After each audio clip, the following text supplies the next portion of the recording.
पहला बच्चा सिर्फ एक बच्चा नहीं होता, ये दो इंसानों को माँ बाप बना देता है।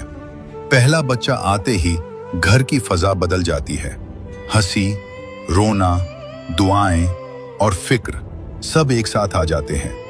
वो माँ जो पहले अपनी नींद की परवाह करती थी, अब बच्चे की हल्की सी आहट पर भी जाग जाती है।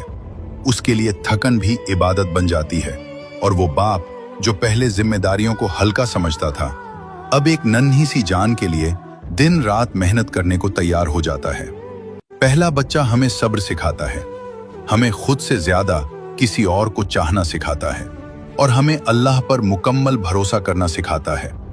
कभी कभी डर लगता है, क्या हम अच्छे वालिदैन बन पाएंगे? लेकिन याद रखो, जिसे अल्लाह माँ बाप बनाता है उसके लिए रास्ते भी आसान कर देता है। पहला बच्चा घर में रहमत बनकर आता है, रिज़्क के दरवाजे खुल जाते हैं, दिल नर्म हो जाते हैं और दुआओं में एक नया नाम शामिल हो जाता है। अगर आपके घर भी ये रहमत आ चुकी है तो अल्लाह का शुक्र अदा करें।